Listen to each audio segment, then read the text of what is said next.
Muy bien, queridos amigos, hermanos, bienvenidos pues a la clase de hermenéutica y los principios de la hermenéutica aplicados al ámbito de la salud. Sean bienvenidos a esta clase, apreciados amigos, apreciados alumnos que nos escuchan allá desde Barinas, del distrito de la Asociación Venezolana de los Llanos Occidentales, de la Unión Venezolana Occidental, Barinas, Suramérica. Así que estamos contentos de que usted esté con nosotros y nosotros con ustedes también. Hoy vamos a ver entonces esta pequeña clase de los principios hermenéuticos para la interpretación de la Biblia aplicados al ámbito de la salud. Y es que los principios hermenéuticos bíblicos aplicados a la Biblia es muy importante. La hermenéutica, por supuesto, es la ciencia que trata de la interpretación. En este caso, la hermenéutica bíblica es la ciencia que trata de la comprensión e interpretación de la Biblia o las Sagradas Escrituras. ¿Cuál es el objetivo? ¿Qué es lo que busca la hermenéutica bíblica? Bueno, busca determinar cómo los escritores bíblicos expresaron el pensamiento de Dios, que fue hecho audible. De modo que el pensamiento de Dios se hace audible a través de la Escritura. Y el objetivo de la hermenéutica precisamente tiene que ver con esa determinación, como descubrir los autores bíblicos, eso era lo que estaban buscando. Hay algunos conceptos importantes que necesitamos ver. Hemos visto el de la hermenéutica y vamos a ver el de la revelación. Hay unos conceptos para que entendamos la Biblia. Necesitamos entender también algunos conceptos básicos en la interpretación. Por ejemplo, tenemos el concepto de revelación. ¿Qué cosa será la revelación, querido amigo, querido hermano?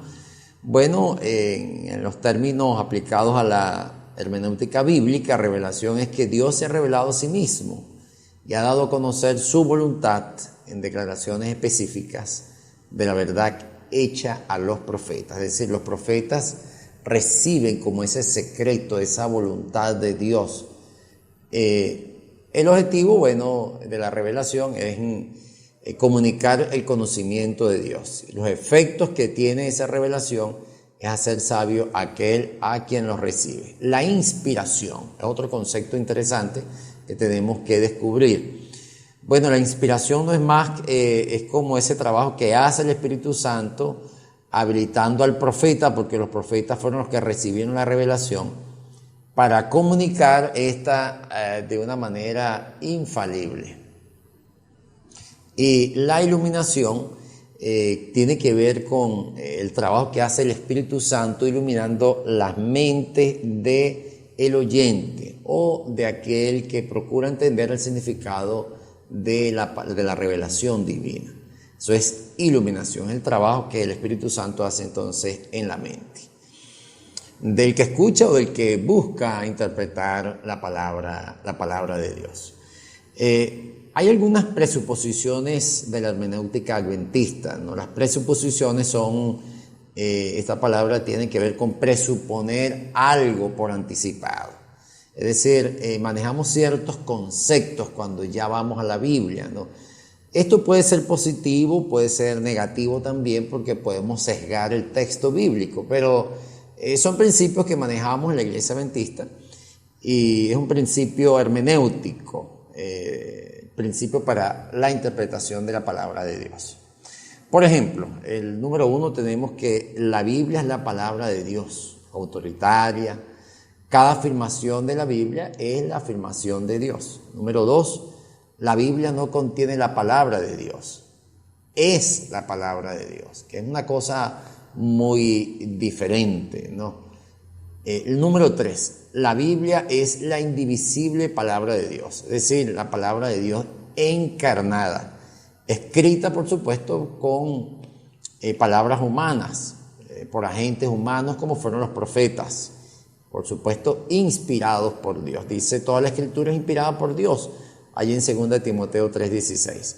Y finalmente el número 4, otra presuposición, es que la persona de Jesús, su obra, es el foco central de toda la Biblia. Así que la vida, la obra y la persona de Jesús es el centro de toda la palabra de Dios. Una quinta presuposición es que el Espíritu Santo no solo es el que inspiró las Sagradas Escrituras, sino que Él produce que el oyente tenga fe o el que lee tenga fe en el mensaje que tiene la Biblia. Además, el Espíritu Santo hace que la Biblia sea con todo armonioso, libre de contradicciones. Las contradicciones las tiene el ser humano, no las tiene Dios. Y número 6, otra presuposición, es que el mensaje de la Escritura es tanto objetivo como absoluto. Es decir, no es relativo, no es subjetivo o no hay subjetivismo. Esto hace la Biblia un libro universal, intemporal e irrefutable. La homilética entonces debe estar supeditada por este precepto, hermenéutico. Y número 7, el sentido o significado expresado en cada texto bíblico es singular, es definitivo y es invariable. Así que el autor es el responsable de que dicho texto esté firmemente fijado. No está sujeto a cambio por parte del lector o expositor. El significado es determinado por el autor y descubierto por el lector. Así que uno como lector, como intérprete de la Biblia, tiene que buscar la manera de hacer la interpretación tomando en cuenta estas características, que el texto es singular, definitivo y no varía. Entonces, algunas personas colocan algunas interpretaciones personales al texto bíblico y dañan. Número 8, otra presuposición es que la enseñanza y mandatos de la Biblia son de origen o de universal aplicación en todas las situaciones y culturas, salvo en los casos en que la Biblia misma muestra que está limitada a una situación específica. Los mandatos de Dios no están determinados situacionalmente.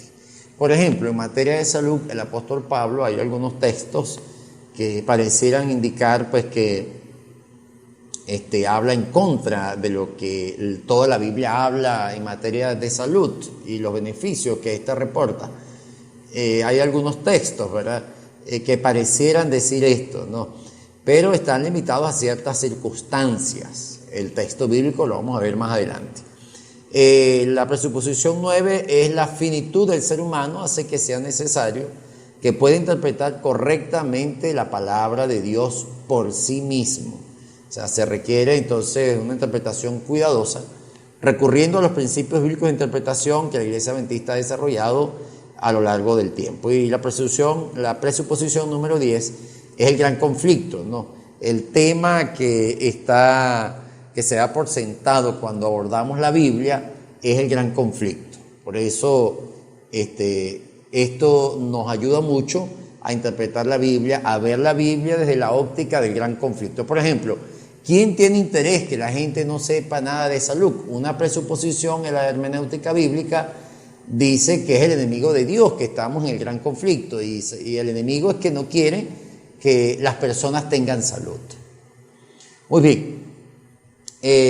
La Biblia tiene dos grandes maneras de ver el texto bíblico y también de presentarlo. Hablamos del método inductivo y el método deductivo. El método inductivo vamos de lo conocido a lo desconocido. El deductivo es a la inversa, de lo desconocido a lo conocido. Y hoy vamos a ver el valor del estudio inductivo que tiene las Escrituras, la palabra de Dios. Hay un valor cuando se estudia de lo conocido hasta lo desconocido, un valor muy interesante, y queremos ver algunos ítems acá. Por ejemplo, debemos tomar el texto bíblico en su expresión más simple, elevándolo a su expresión más abarcante y extensa. Agarramos la Biblia, cuando vamos a hablar y vamos a aplicar los principios de salud, al interpretar la Biblia tenemos que ir de lo más simple. Por ejemplo, 3 de Juan 2 dice: amado, yo deseo que tengas salud y que prosperes así como prospera tu alma. Cuando vemos esta es una carta que escribió el apóstol Juan pastoral a la iglesia primitiva o a la iglesia de Éfeso de aquellos días, y era un saludo. era un saludo. Generalmente usamos este texto bíblico para hablar de la salud. Y bueno, no está mal, pero no va con la interpretación más simple, ¿verdad? La interpretación más simple es que esto es un saludo deseándole salud a las personas. Como que en nuestra cultura nosotros decimos, mira, ¿cómo está la salud? Bueno, algo parecido era lo que sucedía. Y algunos intérpretes toman este texto bíblico para hacer una bandera de salud, cuando hay otros textos que se pudieran aplicar. Así que este estudio inductivo permite varias cosas. Número 1, conocer lo que necesitamos saber sobre la vida. Número 2, descubrir las bendiciones de la obediencia y las consecuencias del desacato. Número 3, entonces vamos a encontrar lo que dice el texto, lo que significa el texto y cómo se aplica el texto a nuestra propia vida. Quiero repetir esta última parte que me parece muy importante. Este estudio inductivo nos permite hallar entonces lo que dice el texto, lo que significa el texto y cómo se aplica a mi propia vida o a la vida de los oyentes. Y eso es lo que hace el intérprete, el investigador bíblico, eso es lo que hace. Este estudio tiene algunos componentes básicos, elementales. Número 1, la observación. Bueno, a través del método de la observación descubrimos lo que el texto dice. Es decir, para una buena interpretación usted tiene que ir primero el texto, tiene que ir primero aquí y descubrir qué es lo que dice el texto en su forma más simple. Porque acuérdense que vamos usando el método inductivo de lo conocido a lo desconocido. Y número 2, debemos hacerle la historia del texto, el ambiente, la ubicación. O sea, tenemos que saber originalmente a quién fue escrito el texto objeto de estudio, es decir, la audiencia primaria.